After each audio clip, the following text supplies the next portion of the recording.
Donald Trump tweeted early this morning that the now ousted FBI Director James Comey ought to be careful what he says whether about leaking anything about his conversations with Donald Trump, because Trump said that there might be tapes of those conversations. And in classic Trump form, he put the word tapes in quotes. So we don't really know what that means. We don't know if he's speaking figuratively or any number of times where he has hidden behind the use of quotation marks to say, I didn't mean literally what I said. So we don't know exactly what he means in this case, but it's certainly occasion to consider his long use through the years of surveillance and tape recording systems to keep tabs on people who are visiting him. At his office on the 26th floor of Trump Tower, behind his big desk, there was originally installed some kind of a surveillance system, recording system, and we have eyewitness accounts of that going back to the 1980s. When I met with him last year, he didn't say anything about any recording system, but he did have some kind of a system that worked as follows. When we asked a tough question, he might break in the middle of the question and say, "Would you like something to drink?" in a very soft voice, and we might respond and say something, and he would say, "Okay, yeah, 2 Cokes and a water." Never raising his voice, never asking anyone else to do anything, and then about 30 seconds later, a secretary would walk in with 2 Cokes and a water. And so clearly someone was listening in on the conversations.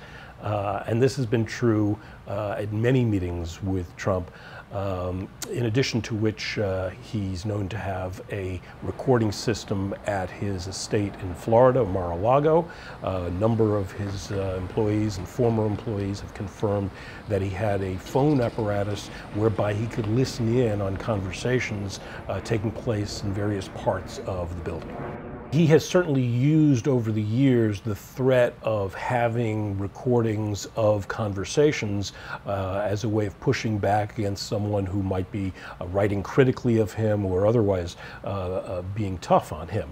A number of Washington Post reporters in the course of interviewing Trump last year had conversations in which he expressly said on the phone, "You know, I'm taping this conversation." Or the Post reporter might say, "I'm taping this conversation," and Trump would say, "Well, so am I." Obviously, the whole notion of a president recording conversations in the Oval Office brings back memories of the Watergate scandal when Richard Nixon really was brought down by the revelation that indeed he had been taping conversations in the Oval Office, including many, many of his own conversations wherein he talked about conducting the cover-up of the Watergate scandal and looking for ways to push back against the investigation into his behavior. Now, the public imagination since Watergate has been that, well, as a result of Nixon, no president is recording conversations in the Oval Office, but that's not true. There is and always has been a recording system in the Oval Office, and it's used quite routinely when presidents are speaking with, for example, foreign leaders. It's a way of memorializing those conversations, and it's legal and above board, but presidents are obviously very cautious about, at least up until now, about recording their personal conversations because the Supreme Court ruled that those conversations are not personal and protected.